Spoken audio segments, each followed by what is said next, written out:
அஸ்ஸலாமு அலைக்கும். மீண்டும் மாலை நேரத்துக்கான மிக முக்கியமான பல தகவல்களோடு தான் வந்திருக்கேன். வீடியோவை கடைசி வரைக்கும் பாருங்கள். தெரியாத நண்பர்களுக்கு மறக்காமல் ஷேர் பண்ணுங்கள். வீடியோ பிடிச்சிருந்தா ஒரு லைக் பண்ணுங்கள், சப்ஸ்கிரைப் பண்ணுங்கள், மறக்காமல் பெல் பட்டனை ஆல் செலக்ட் பண்ணுங்கள். அப்போ தான் நான் போடுற ஒவ்வொரு தகவலும் உங்களுக்கு நோட்டிஃபிகேஷன் மூலம் கிடைக்கும். அதே போல் இது மாலை நேரத்துக்கான தகவல். காலையில் போட்ட வீடியோ நீங்கள் இன்னமுமே பார்க்கலைன்னா நிச்சயமாக போய் அதையும் செக் பண்ணி பாருங்கள். பல முக்கியமான தகவல்கள் அதிலேயும் அடங்கி இருக்குது. ஒரு இலங்கை பணிப்பெண் ஒரு குவைத்து வீட்டில் இப்படியும் செய்வாங்களா அப்படின்ற மாதிரி வியக்க வைத்த சம்பவம். என்னடா பார்க்குறதுக்கு வெள்ளையும் சுள்ளையுமா அழகாக கலராக பளிச்சுன்னு இருக்கிறானேன்னு தானே பார்க்குறீங்க. ஆனால் அதுக்கு பின்னால் நியூஸ் போடுறதுக்கு உட்காந்தா என்னுடைய நிலைமை என்ன அப்படின்றத வீடியோட கடைசியில் போய் பாருங்கள். ஜிலேப் ஷோக் பகுதிகளில் அதிரடி சுற்றி வளைப்பு, பலரும் கைது. போலியான பாபாக்கள் சோலோ செக்கின்ல வரும் சிஐடிகளுக்கு. இப்போ ரீசெண்டாக கூட ஒரு பெண்ணுக்கு நடந்த அநீதியை பற்றி நான் சொல்லியிருந்தேன். அதை எங்களுடைய குரூப்பில் எக்ஸ்பிளைன் பண்ண பிறகு ட்விட்டரில் தனியாக அதுக்குன்னு ஒரு பதிவு போட்டாங்க. வாங்க அனைத்து தகவல்களையும் பார்க்கலாம். இன்றைய நாள் மறுபடியும் தூசியுடன் கூடிய காற்று ஆரம்பமாகி இருக்குது. ரொம்ப அதிகமான காற்று அப்படின்னு சொல்லலாம்.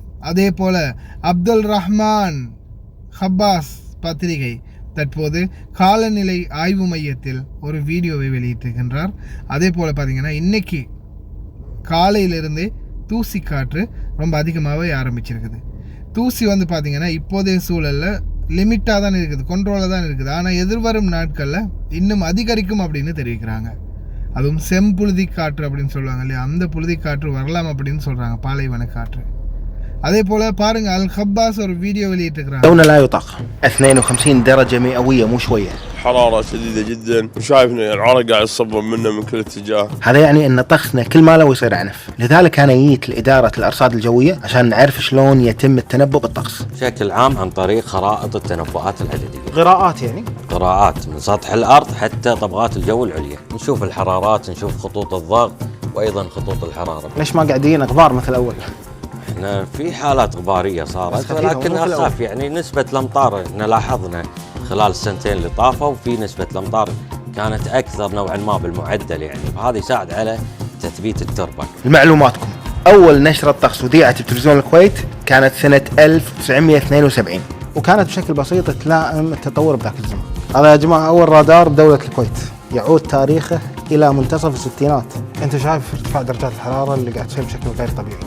هل هذا نتيجة الاحتباس الحراري؟ طبعا الاحتباس الحراري، التغيرات المناخية، المصانع، هذه كلها تؤدي إلى ارتفاع درجات الحرارة مو بس بالكويت، في دول العالم. عندنا بالكويت 27 جهاز رصد آلي موزعة على الأراضي والنقاط البحرية والجزر. طقسنا اليوم أعنف من الطقس قبل 100 سنة. طبعا بسبب التغيرات المناخية اللي حاصلة من المصانع، من السيارات، هذا أحد الأسباب في ارتفاع درجات الحرارة. عندي خبر أن التشجير مهم بس ما كنت أدري إلى هذه الدرجة. يقلل درجات الحرارة ما بين 5 إلى 8 درجات مئوية. هذا جهاز لقياس درجة الحرارة جيل الطيبين سنة 95.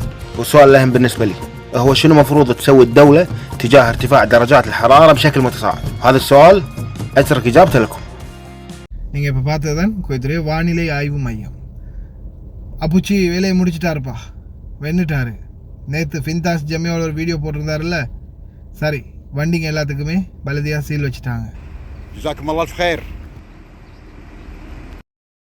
عافية البلدية زين سويتوا، حطيتوا عليهم زين سويتوا، زين سويتوا. شيل شيل يلا يلا شيل شيل يلا ماكو بعد شيل. இன்னொரு ஆனந்தம் அந்த பாபாக்கு. அடுத்ததா ஒமல் ஹைமான் அலி சபா அல் சாலிம் பகுதிகளில் தொடர்ந்தும் மின்வெட்டு. இன்றும் மின்வெட்டு, நாளையும் மின்வெட்டு அமலுக்கு வரலாம். அதால் தயவு செய்து ஒமல் ஹைமான் பகுதிகளில் இருக்கிறவங்க மின்சாரம் தடைப்படும் என்பது அறிந்து தயாராக இருங்க. அடுத்ததா மங்காஃப் பகுதிகளில் இன்னும் பல கட்டிடங்களில் மொட்டை மாடிகளில் தகரத்தாலான அறைகள் இருக்குது. இதை எப்போ கண்காணிக்க போறீங்க? உள்துறை அமைச்சகம் மற்றும் முனிசிபாலிட்டிக்கு வீடியோ. بعد حادثة المنقف استنفرت كافة الأجهزة الأمنية في الكويت والأجهزة الفنية كذلك اللي مثل البلدية والإطفاء، ووجهت رسائل واضحة ويومية تقريبا للملاك البنايات الاستثمارية بأن ممنوع استخدام هذه الممرات وممنوع أنك أنت تتجاوز، وهذه تسبب مخاطر للسكان وما إلى ذلك.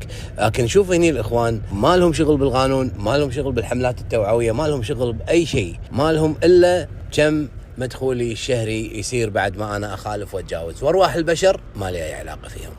هذه الرسالة نتمنى أنها توصل إلى معالي وزير الداخلية وإلى قوة الإطفاء العام وإلى أيضا الأخوة في بلدية الكويت.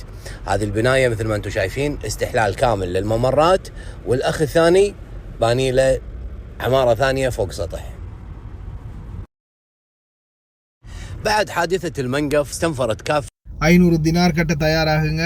இந்த மாதிரி குப்பை குளங்கள் நிறைச்சி வச்சுருந்தீங்கன்னா. அதே மாதிரி மங்காஃப் தீ விபத்துக்கு பிறகு தொடர்ந்துமே பல பகுதிகள்லையுமே தீ விபத்து அப்படின்ற கேள்வி தான் அதிகமாகவே வருது. ஏன்னா பல பகுதிகள்லையும் கேள்விப்படக்கூடியதாக இருக்குது தீ விபத்தை பற்றி தான். இன்றைக்கும் தஜீஜ் பகுதிகளில் தீ விபத்துன்ற ஒரு குடவுனில் வந்து தீ பற்றி எரிஞ்சிருக்குது. அதே போல் அங்கே வேலை செய்த யாருக்குமே எந்த ஒரு தீங்கும் விளைவிக்கப்படலை அப்படின்னு தெரிவிச்சிருக்காங்க, அல்ஹம்துலில்லாஹ். ஆனால் பொருட்கள் நிறைய சேதமாகினதாக தெரிவிச்சிருக்கிறாங்க. ரொம்ப கவனமாக இருங்க மக்களே. அடுத்ததா வாங்க முக்கியமான தகவலை பார்த்தரலாம். இலங்கை பணிப்பெண் ஒருவர் ஒரு வீட்டில் வேலை செய்கிறாங்க. கிட்டத்தட்ட அவங்க வந்து ஒரு 20 வருடமாக வேலை செஞ்சுருக்கிறாங்க அந்த வீட்டில். சில நேரங்களில் இப்படியும் நன்றி விசுவாசம் காட்டுவாங்களா அப்படின்னு வியக்க வைக்கிற அளவுக்கு அந்த குவைத்தி வீட்டில் அவங்கள பார்த்துக்கொள்கிறாங்க. மாஷா அல்லாஹ் தபாரக் ரஹ்மான். சட்டப்படியாக அவங்கள கவனிச்சிக்கிறாங்க. ஹாஸ்பிட்டலில் அவங்களுக்குன்னு பணிப்பெண்ணுக்கே ஒரு பார்வையாளர் நர்ஸை வச்சு அவங்கள பார்த்துக்கிறாங்க. அவங்களுடைய தெரிஞ்சவங்க சொந்தக்காரங்கள்லாம் இப்போ ரீசெண்டாக பார்க்க போயிருக்காங்க. புஃபே ஆர்டர் பண்ணி அவங்களுக்கு சாப்பாடெல்லாம் ரெடி பண்ணி வந்தவங்களையும் செம்மையாக கவனித்து அனுப்பியிருக்காங்க. මල්ලි මේ බලන්න අපිත් ආවා මේ ජෙමිලා අක්කව බලන්න. එයාලා අපිටත් අවස්ථාව දුන්නා අක්කව බලන්න එන්න කියලා. ඒ විතර නෙමෙයි අපි වෙනුවෙන් කැම ලෑස්ති කරලා මේ මාත් එක්ක වැඩ කරන අක්කා මේ අනිත් මල්ලි මේ හැමෝම අපි ආවා අක්කව බලන්න. ඉතින් ඇත්තටම හැම කෙනෙක්ම හිතන තරම් හැම පවුලකම අය නරක නැහැ. ගොඩක් අය ඉන්නවා මේ හොඳට සලකන බලන අය. ඒ අතර මේ පවුලේ හුඟක් උතුම් කට්ටිය. ඇත්තට මෙයාලා හැමෝටම ගොඩක් ස්තුතියි. අපි වෙනුවෙන් මෙහෙම සංග්‍රහයක් ලෑස්ති කරලා අපි අපේ ලංකාවේ අක්කා කෙනෙක් මේ විදියට ආදරණීයව බලා ගන්නවට ඇත්තට මේ හැම දිනාටම ගොඩක් ස්තුතියි. අල්ලා දෙයියන්ගේ පිහිට ලැබෙන්න ඕනේ කියලා මම ප්‍රාර්ථනා කරනවා. أنا بيت كل بنات ولد ماما كلكم واجد شكرا واجد سويتي زين الحمد لله أنا شوف زين الحمد لله ඔක්කොම ලංකාවේ ගෙදර ඔක්කොම ආරවිලා හොඳ නැහැ කියලා හිතනවා නෑ. එහෙම නෙවෙයි. මම හොඳ මිනිස්සුත් ඉන්නවා. හොඳ මිනිස්සු සලකනවා හොඳට. ඕගොල්ලෝ නියන ගෙවල් වලින් හොඳට ඉඳලා හොඳට දියුණු වෙන්න බලන්න. මිනිස්සුත් එක්ක ආදරෙන් ඉන්න බලන්න. السلام عليكم.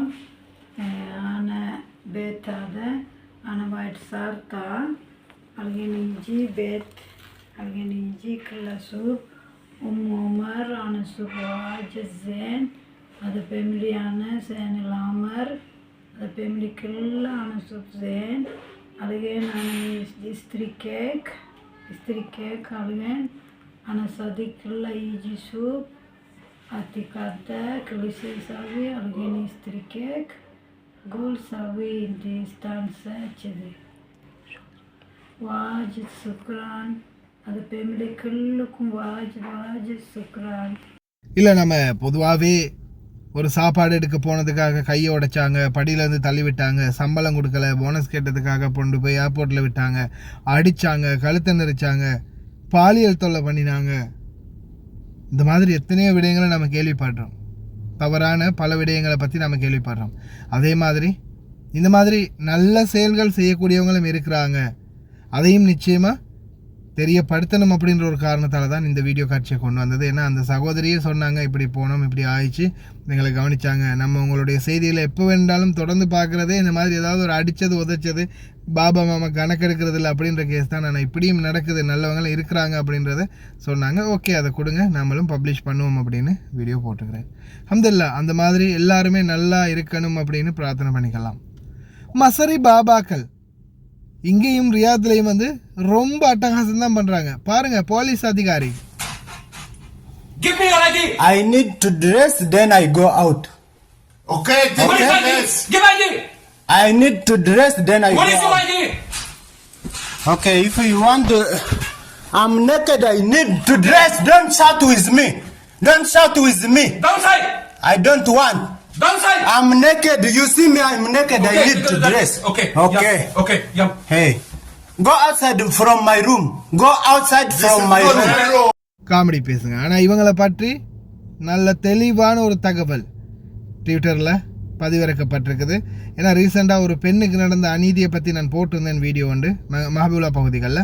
அதுக்கப்புறமா என்னுடைய குரூப்பில் நான் பேசின பிறகு முன்னாள் இராணுவ பாதுகாப்பு அமைச்சர் ஷேக் ஃபஹத் அல் அஹ்மத் அவருடைய தம்பி தான் இந்த போஸ்ட்டை வந்து வெளியிட்டிருக்கிறாரு ட்விட்டர் மூலம். மினிஸ்ட்ரி ஆஃப் இன்டீரியர் உள்துறை அமைச்சகத்தை மென்ஷன் பண்ணி சோலோ அதிகாரிகள், இவங்க சோலோ அதிகாரிகளா அல்லது அதிகாரிகள் போல வேடமிட்டவர்களா, எப்படி இது பெர்மிசபிளா? இது வந்து எப்படி ஒரு சோலோ அதிகாரி இப்படி போய் தனியாக நின்று, இப்போ இந்த வீடியோ நீங்கள் பார்த்துட்டு இருக்கிற வீடியோ தான் பாருங்கள், ஒவ்வொரு ஆளாக போய் செக் பண்ணுறாரு. தனி ஒரு ஆள் திசாசை போட்டு வந்திருக்காரு, வண்டி அந்த ரோட்டில் நிப்பாட்டிருக்கிறாரு, நடு ரோட்லேயே நிப்பாட்டிட்டு ஒவ்வொருத்தராக செக் பண்ணுறாரு. அவர் இஷ்டத்துக்கு ஒவ்வொருத்தராக நிப்பாட்டி செக் பண்ணுறாரு, ஐடிகளை பார்க்குறாரு. இது எப்படி சாத்தியம் அப்படின்னு தெரியலை. இதை பற்றி தான் விமர்சனங்களை தெரிவித்து வராங்க சமூக வலைத்தளம் எக்ஸ் வலைத்தளத்தில். இன்ஷா அல்லாஹ் பார்க்கலாம். ஏன்னா செக்இன் பண்ணுறதுக்குன்னு ஒரு தனி அதிகாரிகள்னால் அந்த அதிகாரிகள் படை வரும். அதே மாதிரி அவங்க ஒரு கோட் ஒன்று மேலால் போட்டிருப்பாங்க, அதில் சிஐடின்னு அடிச்சிருக்கும், அப்படி இல்லையா உள்துறை அமைச்சகம் மினிஸ்ட்ரி ஆஃப் இன்டீரியர்னு அடிச்சிருக்கும், ரெசிடென்சி அஃபேர்ஸ்ன்னு அடிச்சிருக்கும். அதுவும் இல்லையா நிச்சயமாக அவங்க ஐடியை தொங்க விட்டுருப்பாங்க. இது எதுவுமே இல்லாமல் சும்மா வர சுல்லாம்பலாய்க்கெல்லாம் நீங்கள் போய் உங்கள் ஐடி பர்ஸெல்லாம் கொடுத்தீங்கன்னா திருடிட்டு ஆட்டையை போட்டு போயிடுவாங்க. ரொம்ப கவனம். ஆனால் தொழிலாளர்களுக்கு இந்த மாதிரி அசௌகரியங்களை இல்லாமக்கிறதுக்கான முழு முயற்சி நிச்சயமாக சர்ஃபானுடைய பங்கு என்றைக்குமே இருக்கும். அதனுடைய ஒரு முயற்சி தான் இது. உள்துறை அமைச்சகத்துக்கு இந்த சோலோவாக வந்து செக் பண்ணுறதை பற்றி தெரியப்படுத்தியிருக்குது. அதே போல் உண்மையான செக்கின்னா என்ன, எப்படி இருக்கும், அது எங்கே இன்றைக்கி நடந்திருக்குன்னா ஜிலிப் ஷோக் பகுதிகளில் நேற்றைய தினம் இரவுல இருந்து எப்போ இவங்க என்ன தெரியுமா பண்ணுறாங்க, 12 மணிக்கு பிறகு, நள்ளிரவு 12 மணிக்கு பிறகு வந்து சுற்றி வளைக்கிறாங்க. எங்கே போய் தப்பிக்கிறதுன்னு தான் தெரியலை. பாருங்கள் நடந்த சம்பவத்தை.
உடனே முகத்தையும் ஃபிங்கரையும் செக் பண்ணுறாங்க, ஃபேஸ் ஐடியை செக் பண்ணுறாங்க, அதே மாதிரி ஃபிங்கரையும் செக் பண்ணுறாங்க.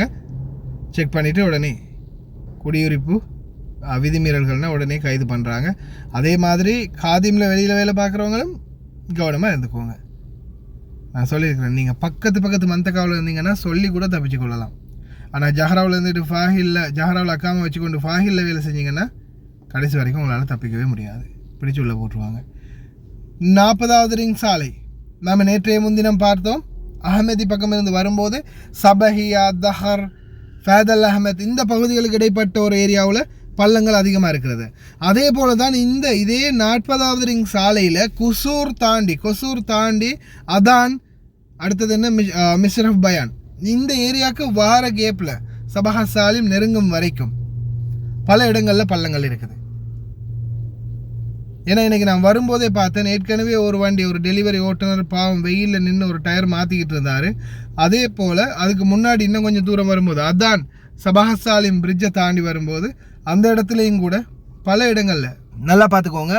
அதான் சபஹா சாலிம் எக்ஸிட், அதுக்கு முன்னாடி ஒரு பள்ளம் இருக்குது. அதை தாண்டி வரும்போதே ரோடு ஃபுல்லாகவே இதே நிலைமை தான். வலது பக்கம், இடது பக்கம் வந்து ஹைவே ரோட்டு அதிவேக பக்கம் வந்து எந்த பிரச்சனையும் இல்லை. ஆனால் இந்த நார்மலான பகுதிகளில் தான் ரொம்ப அதிகமாகவே இருக்குது பள்ளங்கள். ரொம்ப கவனம். அதே மாதிரி நிறையவே இப்போ இந்த வீஞ்ச் வண்டி பழுதாகிடுச்சுன்னா அதை ஏற்றுறதுக்குரிய வாகனங்களும் நிறையவே தெரியுது. இன்றைக்கி காலையில் 40வது ரிங் சாலையில் நடந்த ஒரு வாகன விபத்தை கேப்சர் பண்ண முடிஞ்சது பாருங்கள்.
கனரக வாகன ஓட்டுநர்கள் தயவு செய்து ரொம்ப கவனம், வேகத்தோட லோடோட போயிட்டு வேகமாக திருப்பாதீங்க எந்த ஒரு திருப்புகள்லையும்.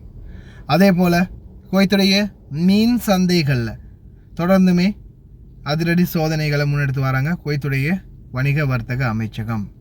تقوم الدولة على تحسين وتطوير منظومة الثروة السمكية من خلال تطبيق القوانين واللوائح المتمثلة في عدد من الجهات الحكومية، أبرزها الهيئة العامة للزراعة والثروة السمكية، وكذلك وزارة التجارة والصناعة متمثلة في إدارة الرقابة التجارية وحماية المستهلك. نتابع. جهود كبيرة تبذلها عدد من الجهات الحكومية في سبيل المحافظة على الثروة السمكية في البلاد من خلال تطبيق النظم واللوائح، وهذا ما يعزز الاقتصاد المحلي من جانب الأمن الغذائي. لاحظنا هناك في تطبيق القانون، في التزام من الدلالين بالالتزام بالتصويتات المحددة بالقرار الوزاري، كذلك هم مفتشين نزلوا وشافوا الأسماك من خلال صلاحيتها وتلفى، كذلك هم المفتشين هم شيكوا على بلد المنشأ للأسماك المستوردة. الهيئة العامة للزراعة والثروة السمكية وبالتنسيق مع الجهات المعنية الأخرى تعمل على وضع اللوائح المنظمة لقطاع الصيد والثروة السمكية من أجل حماية هذه الثروة. طبعا قطاع الثروة السمكية مسؤول عن حماية وتنمية الثروة السمكية في دولة الكويت، ونعمل على هذا المجال من خلال المرسوم الأميري رقم 86 لسنة 80 46 لسنة 80 والقرارات المنظمة لهذا القانون. فنعمل طبعا في رقابة وفي تنظيم للصيد، وفي عندنا موظفين مشرفين على هذه العملية من خلال حصولهم على الضبطية الغذائية والرقابة الدائمة على مياهنا الإقليمية الكويتية. மீன்களில் கலப்படம் இருக்கக்கூடாது, மீன்களில் பொய் சொல்லக்கூடாது. இந்த நாட்டு மீன்னா இந்த நாட்டு மீன், அந்த நாட்டு மீன்னா அந்த நாட்டு மீன், அதை வந்து உண்மையே சொல்லிக்கோங்க. அதே மாதிரி மருந்துகள் வேறு எதுவுமே உபயோகிக்கக்கூடாது, அதையும் ஞாபகத்தில் வச்சுக்கோங்க. நம்ம நியூஸ் போடும்போது நம்ம படுற கஷ்டம் என்ன அப்படின்றத மக்களுக்கு கொஞ்சம் தெரியப்படுத்தணும் அப்படின்ற ஒரு ஆசை இருந்துச்சு. அதுவும் குறிப்பாக காலையில் போடக்கூடிய நியூஸ் வந்து நான் ரூம்லேருந்து தான் போடுவேன். ஆனால் மாலையிலேருந்து நான் போடுற நியூஸ் பார்த்திங்கன்னா இப்போ கூட வண்டியிலேருந்து இதே நிலைமை தான். ஆனால் இன்றைக்கி இல்லை, இது வந்து நேற்றைய தினம் நான் போட்ட வீடியோட ரெக்கார்டிங் தான் இது. இன்றைக்கும் இதே நிலை தான், இதே மாதிரியான சூழலில் தான் இன்றைக்கும் வியர்க்க நான் வந்து நியூஸ் போட்டுட்ருக்கிறேன். இப்போ வண்டியிலேருந்து போடும்போது பார்த்திங்கன்னா, வண்டியிலேருந்து நியூஸ் போடும்போது இப்போ வண்டியை ஸ்டார்ட்டில் வைக்க முடியாது. ஏன்னா அந்த என்ஜின் சத்தம் வந்து நாய்ஸியாக இருக்கும். நான் இப்போ பேசுகிறது உங்களுக்கு ஒரு அளவுக்கு கிளியராக கேட்கும். இதே நான் காலையில் போட்ட செய்திக்கும் இப்போயே செய்திக்கும் நீங்கள் ரெண்டையும் ப்ளே பண்ணி பாருங்கள். வாய்ஸோடைய அந்த வால்யூம் டிஃப்ரெண்ட் இருக்கும், நாய்ஸி டிஃப்ரெண்ட் இருக்கும். காலையில் போட்ட நியூஸில் வந்து எந்த ஒரு நோய்ஸு 0 நோய்ஸில் தான் இருக்கும். ஆனால் இப்போ பார்த்தீங்கன்னா நான் ஒரு இடத்துல நின்று போகிறேன், பார்க்கிங் இருக்கிறேன், அப்போ வாகனங்கள் போகுது வருது, அந்த சத்தம் இருக்கும். அதோடு சேர்த்து நான் வண்டியையும் ஸ்டார்ட் பண்ணி வண்டியில் ஏசியையும் ஒன் பண்ணினேன்னா நான் பேசுகிறது உங்களுக்கு கேட்காது. அந்த நோய்ஸி தான் ரொம்ப அதிகமாக இருக்கும். அப்போ அதனால் அந்த சத்தம், இரைச்சல் சத்தம் வரக்கூடாது அப்படின்றதால தான் நான் வந்து வண்டியை ஆஃப் பண்ணிவிட்டு ஏசியை ஆஃப் பண்ணிவிட்டு உட்காந்து எந்த ஒரு சத்தமும் இல்லாமல் இந்த நியூஸை போடுறது. ஏன்னா குறிப்பாக மாலை நேரத்தில் எனக்கு ஃபுல்லாகவே வேலை இருக்கும். இப்போ இன்றைய தினம் முஹர்ரம். இப்போ சாதாரணமாக பார்த்தீங்கன்னா இந்த முஹர்ரம் மாதம் முடியும் வரைக்குமே தூக்கத்தை தியாகம் பண்ண வேண்டி வரும், சாப்பாடு நேரத்தை தியாகம் பண்ண வேண்டி வரும், பல தியாகங்களை பண்ண வேண்டி வரும்.